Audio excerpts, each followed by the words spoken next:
எல்லாருக்கும் வணக்கங்க. இந்த கவுண்டர் அப்படி பாருங்களேன். 8 கவுண்டர் மாதிரி இருக்குல்ல. 8 இல்லைங்க, இது 4 தான்.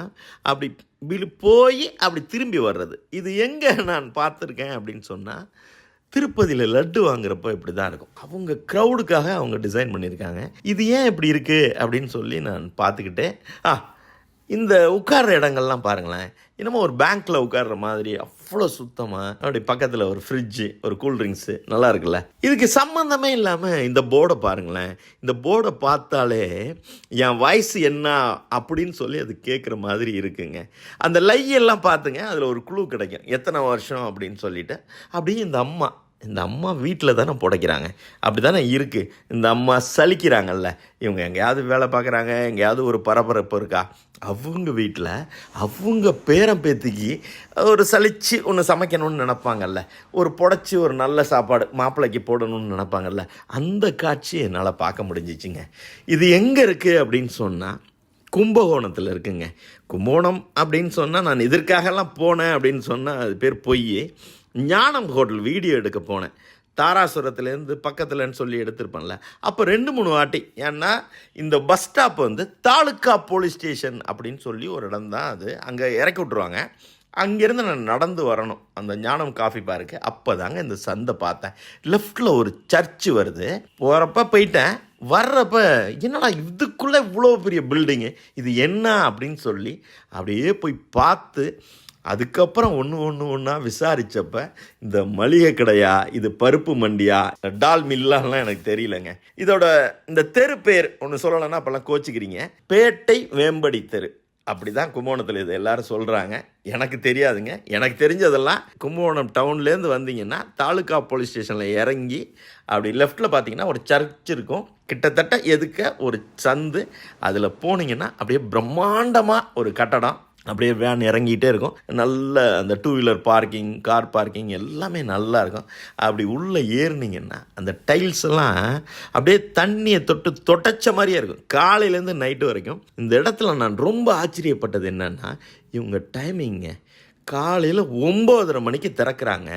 நான் கேட்டேன், அந்த ஓனராக இருக்கட்டும், அந்த மேனேஜர் எல்லார்ட்டையுமே கேட்டேன், சார் நீங்கள் 9:30ன்னு சொல்லியிருக்கீங்க, ஷட்டரை திறக்கிறப்ப 9:30ன்னா நான் பில்லு உடனே போடலாமா இல்லை 10 நிமிஷம் ஆகுமா சார் அப்படின்னு கேட்டேன். அப்போ அவங்க சொன்னதே இப்படி தான், 6:30 மணிக்கெலாம் வந்து கோலம் போடுறதுக்காக ஆட்கள் இருக்காங்க சார், 8 மணிக்கெலாம் வந்து க்ளீன் பண்ணிடுவாங்க சார். இவங்க இந்த மளிகை ஜாமான் எடுத்து கொடுக்குறவங்களா இருக்கட்டும், கம்ப்யூட்டரில் உட்காரவங்களா இருக்கட்டும், எல்லாருமே 9:25க்கு உள்ளே போயிடுவாங்க சார். நீங்கள் வந்தால் 9:30க்கு பில் போடலாம் சார், நீங்கள் வேணால் எப்போ வேணாலும் செக் பண்ணிக்கலாம் அப்படின்னு தான் இந்த மேனேஜரே சொல்கிறாரு. அப்படியே அந்த கடையை அப்படியே சுற்றி பாருங்களேன். அப்படியே பின்னாடி நல்ல பிராண்டு ஓரளவுக்கு அதெல்லாம் வச்சு, இந்த பக்கம் அரிசி, பருப்பு, என்னென்ன தானியம் இருக்குன்னே நமக்கு தெரியாதுங்க. இன்றைக்கி இந்த குட்டி பிள்ளையெல்லாம் இதை பார்க்குறப்ப எனக்கு சந்தோஷமாக இருந்துச்சு. ஏன்னா மியூசியத்தில் தான் பார்க்க வேண்டியிருக்கும்ல இருக்கு வருங்காலத்தில். அது இல்லாமல் இந்த கடைக்காரர் எல்லாத்தையும் அடுக்கி எல்லாத்துலேயும் விலையுமே இருக்கும். 2 எடுத்து நீங்கள் சாப்பிட்டு பார்க்கலாம். பாருங்களேன், இந்த பக்கம் அப்படி 3 கவுண்ட்ரு, இந்த பிள்ளைங்க எப்படி இருக்குது 4வது கவுண்ட்ரு பார்த்துட்டிங்க. இங்கே போய் நம்ம பில் போடுறோம். இப்படி தானே நம்ம பில் படிப்போம், கையில் எழுதிட்டு வச்சுட்டு போனாலும். தோரம்பருப்பு 1 கிலோ, உளுந்து 2 கிலோ, பொட்டுக்கடலை 1/2 கிலோ, ரவா 1 கிலோ, கோதுமை மாவு 2 கிலோ, பச்சை பட்டாணி, கொண்டக்கடலை, மிளகு 200, பெருங்காயத்தூள் 100, டீத்தூள் 1/2 கிலோ, வெல்லம் 1 கிலோ, தீபம் எண்ணெய் 1 லிட்டரு, பத்தி 1 பாக்கெட்டு, சூடம் 1 பாக்கெட்டு, ஆஹா பஜ்ஜை விட்டுட்டுமே பஜ்ஜி மாவு 1/2 கிலோ, இப்படி தானே நம்ம எழுதிட்டு போவோம். இதை அங்கே பில் போடுவாங்கங்க.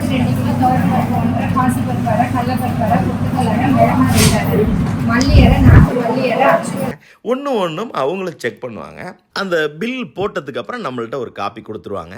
இன்னொரு காப்பி, இப்போல்லாம் ஹோட்டல்லலாம் நீங்கள் பார்சல் சொன்னீங்கன்னா நேராக கிச்சனுக்கே போயிடும்ல ஒரு பில்லு, அது மாதிரி ஒரு செட்டப். இந்த பில்லு தாங்க. இந்த இடத்துல பார்த்தீங்கன்னா அந்த மிஷின் வந்து ஒரு பில் கொடுத்துரும். அந்த பில்லை எடுத்த உடனே அதில் அவங்க நோட் பண்ணுறாங்க, ஏன்னா ஏதாவது ஒரு பில் கூட மிஸ் ஆகிடக்கூடாதுன்னு. இதெல்லாம் பார்த்தீங்கன்னாலே ஒரு மெடிக்கல்ஸில் இல்லாட்டி ஹோட்டல்லலாம் பார்த்துருப்பீங்க, இதை உடனே டிக் அடிச்சுக்கிறாங்க. அப்புறம் அந்த பில்லில் அவங்க இனிஷியலை போடுறாங்க. ஏன்னா நாளைக்கு இந்த பில்லில் என்ன பிரச்சனை வந்தாலும் யார் பொறுப்புன்ற அளவுக்கு பக்கா சிஸ்டங்க இந்த கடை. இதை மளிகை கடைன்னே என்னால் சொல்ல முடியல. அப்படி போனீங்கன்னா ட்ராலி, எப்பயுமே சூப்பர் மார்க்கெட்டில் தானே நம்ம தானே ட்ராலி எடுத்துகிட்டு போவோம். இந்த பிள்ளைங்க தான், நமக்கு ஒரு வேலையும் இல்லைங்க. இந்த பில்லை இங்கே கொடுத்துட்டு அப்படி பணத்தை அப்படி கொடுத்துட்டு இந்த சேரில் வந்து இருக்கவே இருக்க ஒரே ஒரு பொழுதுபோக்கு, அப்படி செல் எடுத்துகிட்டு சாஞ்சு உட்காந்தா போகிறோம். அந்த பொண்ணு அந்த பில்லை எடுத்து இந்த இடத்துல மிக முக்கியமான ஒரு செய்தி சொல்கிறேன். அவங்களுக்கு அப்படியே 10 வருஷம் அனுபவம்லாம் தேவையே இல்லைங்க. இந்த பில்லை எடுத்து அப்படியே வரிசையாக 10 நிமிஷத்தில் எடுத்துருவாங்க. இந்த இடத்துல இன்னொரு செய்தி சொல்கிறேன். இவங்க வெறும் 2 மாதம் இருந்தாலும் சீக்கிரமாக எடுத்துருவாங்க. 10 வருஷமாக எடுக்கிறவங்களும் 2 பேரும் இவங்க 5 நிமிஷத்தில் எடுத்தால் இவங்களும் 5 நிமிஷத்தில் எடுத்துருவாங்க. எப்படின்னு உங்களால் யோசிக்க முடியுதா? இது என்னன்னா இன்றைக்கி இருக்கிற டெக்னாலஜிங்க. நமக்கு வந்த பில்லு தான் நம்ம ஃபஸ்ட்டு தோரம்பருப்புன்னு சொன்னோம்ல, அந்த அடிப்படையில் அந்த பில்லு இருக்கும். பில்லினுடைய அமௌண்ட்டெல்லாம் இருக்கும், நம்ம டோட்டல் பார்த்துக்கலாம். ஆனால் அந்த பிரிண்ட் எடுக்கிறாங்கல்ல, இந்த அக்கா எடுக்கிறாங்கல்ல, இந்த பில்லில் ஆர்டர் அப்படியே மாறிக்கும். ஏன்னா அவங்க வந்து அந்த மளிகை ஜாமானெல்லாம் எப்படி அடுக்கியிருக்காங்கன்னா ஏபிசிடி வரிசையில் அடுக்கியிருக்காங்க. இப்போ வந்து இதயம் நல்லெண்ணெய்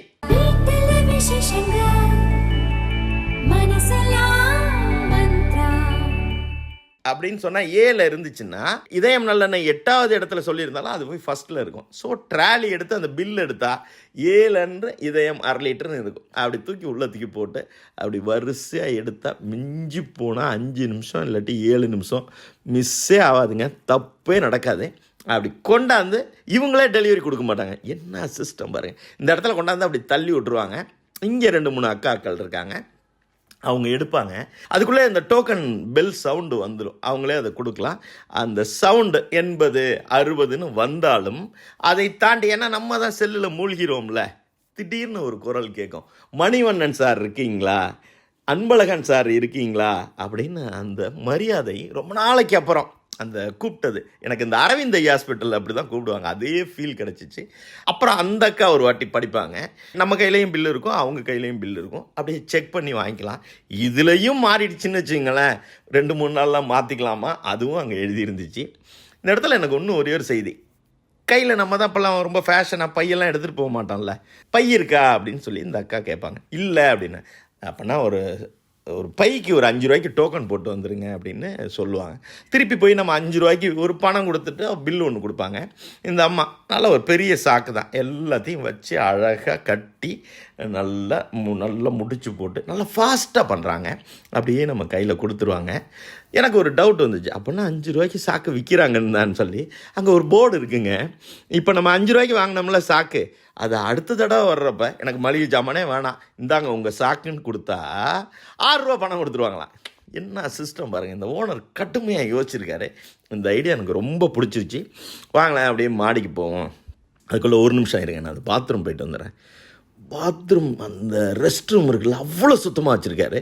கேட்டேன், கஸ்டமர் எல்லாருக்கும் கொடுப்பீங்களா அப்படின்னு. சார் அதுக்கு தானே சார் இது, எங்களுக்கு அந்த பக்கம் இருக்குது சார் அப்படிங்கிறாரு. ரொம்ப நல்லா இருந்துச்சு. அப்படி படி ஏறினீங்கன்னா ஒரு அக்கா அப்படியே வரிசை எடுத்துகிட்டு போகிற மாதிரி அப்படியே ஒரு குண்டா டம்ளர். நான் கேட்டேன் இது என்ன அப்படின்னு. டீ எடுத்துகிட்டு போகிறேன் அப்படின்னு. நம்ம பற்றி நம்மளை விட்டு போகாதில்ல, ஓனருக்கு அப்படின்னா தனியான. சார் எல்லாருக்கும் ஒன்று தான் சார், உங்களுக்கு என்ன சார் வேணும், டீ வேணுமா காஃபி வேணுமான்னு அந்த அம்மா அசால்ட்டாக கேட்டுச்சு.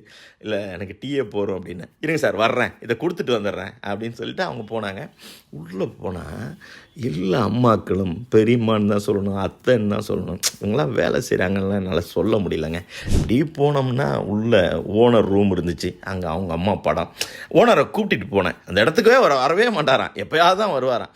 அந்த இடத்துலலாம் காட்டினார். இந்த பக்கம் பார்த்தீங்கன்னா ஒரு பெரிய கார்ப்பரேட் ஆஃபீஸ் மாதிரி ஒரு இது இருந்துச்சு. அந்த இடம் இந்த மாதிரி குடோன்லாம் கால் பிசுன்னு ஒட்டுங்க, அது தவிர்க்க முடியாது. ஆனால் எனக்காகலாம் அவங்க துடைக்கவே இல்லைங்க. ஏன்னா நான் ஷூட் பண்ணுறேன்னு அவங்கள்ட்ட ஒன்றும் முன்னாடியெல்லாம் சொல்லலை. எந்த டைம்னு கேட்டேன், சார் இந்த டைம் கூட்டம் இல்லாமல் இருக்கும், அந்த டைம் வந்தீங்கன்னா எங்களுக்கு கொஞ்சம் ஈஸியாக இருக்கும் அப்படின்னு அவங்க சொன்னாங்க. சொல்லியே நான் 1 வாரம் நாளைக்குன்னு சொல்லி திடீர்னு தான் போனேன். அந்த இடம் அவ்வளோ சுத்தமாக இருந்துச்சு. அப்படியே இறங்கி வந்தா ஒரு சின்ன சீன், எனக்கு ரொம்ப பிடிச்ச சீனு தான். அதை வந்து சண்முகம் இவர் தான். இவர்கிட்ட கேட்டேன், எத்தனை வருஷமாக நான் இருக்கீங்க அப்படின்னு. நான் இருக்கேன், நான் 30-35 வருஷமாக இருக்கேன் அப்படின்னு சொல்லி அந்த போர்டு வயசு கேட்டேன்ல, அது உங்களால் கண்டுபிடிக்க முடிஞ்சிச்சா? இந்த பாருங்களேன், 1970. இந்த லையெல்லாம் பார்த்தாலே உங்களுக்கு தெரியும். கிட்டத்தட்ட இன்னைய கணக்கு, இந்த டிசம்பர் முடிய போகுது, 55 வருஷத்துக்கு முன்னாடி அவங்க அப்பா வச்சதா தாத்தா வச்சதான்னு தெரிலங்க. இந்த போர்டு அப்படியே என்னோட பேசுனுச்சு. நல்லா உழைச்சா என்னை பத்திரமா நான் இருப்பேன்டாங்கிற மாதிரியே இருந்துச்சு. சரி நம்ம சண்முகத்திட்ட வருவோம்.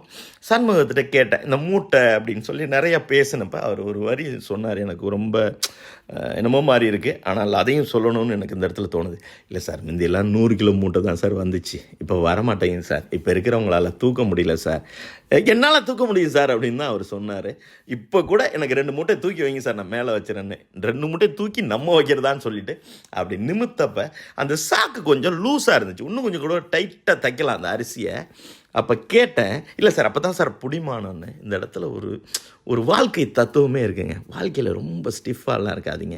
இந்த மூட்டையை தூக்கி போட்டால் தெரிச்சிருமான்னு கேட்டேன். இல்லை சார் அந்த லூஸ் இருக்கிறதுனால தெரிக்காதுன்னாங்க. அதனால் கொஞ்சோண்டு ஃப்ளெக்சிபிளாகவே இருங்க, அப்படியே முடமுடப்பாலாம் இருக்காதிங்க. வாழ்க்கை எந்த நேரமும் மாறி போயிடும். அப்புறம் தூக்கி பார்த்தேன், சார்னாரு. அதெல்லாம் ஏதோ ஒன்று உடம்புல கொஞ்சம் தெம்பு இருக்குது. அப்புறம் அவர் தூக்குனார். அவர் அப்படியே புள்ளைய தூக்கிட்டு போகிற மாதிரி அப்படியே தூக்கிட்டு போகிற ஒரு சின்ன இடத்த அப்படியே குனிஞ்சிக்கிறாரு. கிட்டுன்னு எல்லாருமே ஒர்க் பண்ணுறாங்க. மேலே நம்ம பார்த்தோம்ல அந்த ஜாமான்லாம் அப்படி லிஃப்ட்லேயே அப்படி வந்துடுது. இவங்களுக்கு மில்லெல்லாம் இருக்குங்க உள்ளுக்குள்ளே. இந்த மில் யூனிட்டெல்லாம் பாருங்கள், ஏன்னா நம்ம போனப்போ அது ஓடலை.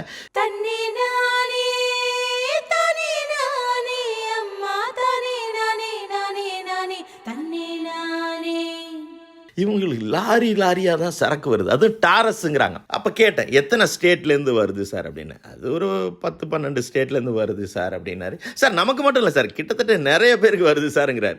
எங்கே பேசினாலும் என்னதுன்னு சொல்லவே மாட்டேங்கிறார். நம்ம தான் அப்படிங்கிற வார்த்தையை அந்த ஓனர் சொல்லவே மாட்டேங்கிறாரு. அந்த தரத்தை பற்றி பேசினப்ப அப்படி தான் சொன்னார். என்ன சொல்லுவாங்க, நாட்டு சக்கரை அதை எடுத்து அப்படி கட் பண்ணி என் கையில் கொடுத்து சாப்பிட்டு பாருங்க சார்னார். நல்லா இருந்துச்சு, ஆனால் கலரு கொஞ்சம் கருப்பாக இருந்துச்சு. அப்போ தான் சொன்னார், இந்த மாதிரி தான் நம்ம தப்பாக முடிவு எடுத்துடுறான் சார். நல்ல வெல்லமும் நல்ல நாட்டு சர்க்கரையும் கொஞ்சம் கலர் டல்லாக தான் சார் இருக்கும் அப்படின்னு சொல்லிட்டு இந்த முந்திரி பருப்பு எடுத்தோடனே அவர் மூஞ்சி சுருங்கிருச்சு. இல்லை சார் இதோட நல்லா இருக்கும் சார் அப்படின்ட்டு ஃபோனுக்கே போயிட்டார். எடுத்த உடனே அந்த முந்திரி பருப்புக்காருக்கே அவர் அடிச்சிருவார் போல இருந்துச்சு. இல்லை இதோட நல்லா இருக்கும் நம்மள்ட்ட அப்படின்னு சொல்லிட்டு, இல்லை சார் நம்ம நல்ல பொருள் தான் வாங்குகிறோம், தமிழ்நாட்டிலேருந்து ஒரு 100 இடத்துலேருந்து வருது சார்.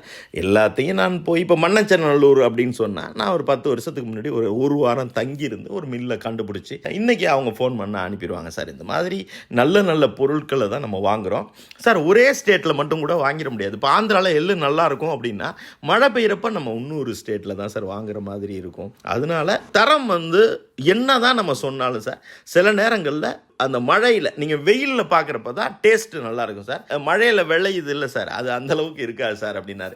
அவர் சொன்ன இதுதான் அதுதாங்க. ஒவ்வொரு ஸ்டேட்லேயும் இப்போ பார்த்தீங்கன்னா கிளைமேட்டிக் மாறுதில்ல. இப்போ கர்நாடகா இப்போ பனி பெய்யணுவான், நம்ம பக்கம் மழை பெய்யும்.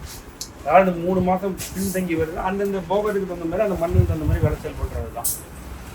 இதில் இந்த வருஷம் ஃபுல்லாக போகிறது நெல் தான் நம்ம பக்கம் ஓடிட்டு அங்கெல்லாம் மாற்றி நீங்கள் கொய்யா மரமாக இருக்கட்டும், எதாக இருந்தாட்டும், எதெல்லாம் வெயிலில் நல்லா காய்க்குதோ அது டேஸ்ட்டாக இருக்கும். அப்போ கேட்டேன், எத்தனை பருப்பை சார் கண்ணை மூடிக்கிட்டு டேஸ்ட் பண்ணி உங்களால் சொல்ல முடியும் அப்படின்னு. சார் நான் இல்லை சார், எங்கள் வீட்டில் எங்கள் ஒய்ஃபே சொல்லிடுவாங்க சார், எங்கள் அம்மாவே சொல்லிடுவாங்க சார் அப்படின்னு சொல்லிட்டு அவர் சொன்னதே தான் சார். இந்த கைப்பக்குவம்ங்கிறாங்கல்ல, அது என்ன சார், நல்ல பொருளை வாங்கி நல்லா சமைக்கணும். எங்களுக்கு கஸ்டமரு நிறையான்னு கூட சொல்ல முடியாது சார், 90% பெண்கள் தான் சார். அவங்க வந்து எல்லாத்தையும் பார்த்து அப்படி தான் சார் இன்றைக்கி எல்லாருமே வாங்குகிறாங்க. எல்லாருமே ஒரு ஆரோக்கியத்து மேலே ஒரு பெரிய விழிப்புணர்வு இருக்குது. அதனால் சார் ஒன்று சார், எனக்கு இது மனசுக்குள்ளே ஓடிட்டே இருக்குது, என்ன கேளுங்க அப்படின்னாரு. இல்லை சார், காலையில் 9:30 மணிக்கு ஆரம்பிக்கிறீங்க, அது எப்படி சார் 7:30 மணிக்கு பூட்ட முடியும் சார்? இவங்க எங்கள்கிட்ட 99% லேடிஸ் தான் சார் வேலை பார்க்குறாங்க, அவங்க எப்படி சார் வீட்டுக்கு போக முடியும் அப்படின்னு கேட்குறாரு. இல்லைங்க, அவங்க வீட்டுக்கெல்லாம் போகணும், அதனால் 7:30 மணிக்கு பூட்டிடுவோம் சார். அதுக்குள்ளே இருக்கிறவங்களுக்கு மட்டும் தான் சப்ளை பண்ணுவோம், ஷட்டரை இறக்கிடுவோம். ஏன்னா அந்த பிள்ளைங்க கணக்கு முடிக்கணும், எல்லாம் பண்ணி அவங்க வெளியில் போகிறதுக்கு 7:45 ஆயிரும் சார். போகிறேன் சார், எங்கள் கஸ்டமருக்கு தெரியும் சார் அப்படிங்கிறாரு. நான் கேட்டேன், இல்லை சார் ஒரு ரம்ஜான், ஒரு கிறிஸ்மஸ், ஒரு தீபாவளி, ஒரு பொங்கல், அப்போ என்ன சார் பண்ணுவீங்க அப்படின்னு.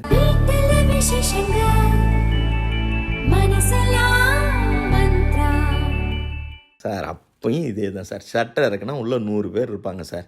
ஏன்னா அப்போ பஸ்ஸு இதை விட கூட்டமாக இருக்குங்களா சார். இந்த பிள்ளைங்க எப்படி சார் வீட்டுக்கு போகிறோம் சார். என் கஸ்டமர் என்னை விட்டு போக மாட்டாங்க சார். ஏன்னா நம்மள்ட்ட ஓரளவுக்கு நல்லதாக கொடுக்கணும்னு நினைக்கிறோம். தாத்தா, எங்கள் அப்பா எல்லாரும் எனக்கு சொல்லி கொடுத்துட்டு போனது இதுதான் சார். நல்லதை கொடு, அதுக்கு தள்ளுபடியெல்லாம் ஒன்றும் தேவையில்லை, விலையை எல்லாருக்கும் நியாயமாக ஒரே மாதிரி வெய்யி, சுத்தமாக அது பாட்டுக்கு நடக்கும்னு எங்கள் தாத்தா சொல்லிட்டு போனது எனக்கு இன்றைக்கி அப்படி தான் சார் இருக்குது. கிட்டத்தட்ட நான் பேங்க் வர்ற மாதிரி தான் சார். எனக்கு யாரையும் இல்லை, இந்த மேனேஜர் அவர் பாட்டுக்கு பார்த்துக்கிறாரு, இந்த பக்கம் இந்த பிள்ளைங்க, இந்த பக்கம் பாருங்கள் இந்த இவர் எல்லாருமே என்னோட அனுபவம் சார். சண்முகத்திட்ட ஒரு கேள்வி கேட்டேன். அவங்க அப்பா பேர் கலியமூர்த்தின்னு தான் நினைக்கிறேன். உங்களை எப்படி கூப்பிடுவாங்க அப்படின்னு. சண்முகம்னு கூப்பிடுவார் சார் அப்படின்னாரு. இப்போ இவர் முத்துன்னு தான் நினைக்கிறேன் இந்த ஓனர், அவர் உங்களை எப்படி கூப்பிடுவார் அப்படின்னு கேட்டேன். ஏன்னா சண்முகம் அண்ணன்னு கூப்பிடுவார் அப்படின்னாரு. அவ்வளோதாங்க. இந்த ஸ்டாஃபு ஓனர் ரிலேஷன்ஷிப் அந்த ஒரு வார்த்தையிலே எனக்கு கிடச்சிருச்சு. அங்கே இருக்கிற செக்யூரிட்டியாக இருக்கட்டும் எல்லாருமே நம்ம வீட்டுக்கு வேலை பார்க்குற மாதிரி அவங்க பாட்டுக்கு பார்த்துக்கிட்டே இருக்காங்க. நிறைய போர்டுகள் காட்டுவாங்க நடுவில் எடிட்டரு, நிறைய விஷயங்கள் அதை நீங்கள் பார்த்துங்க.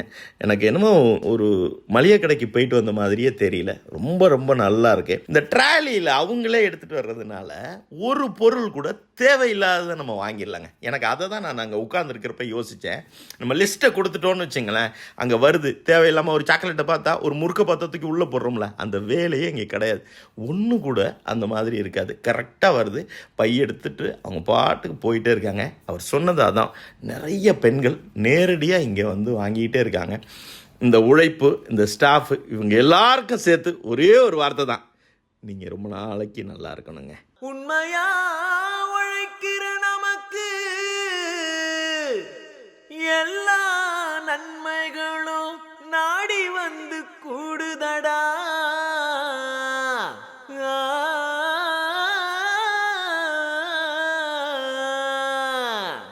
நன்றிங்க.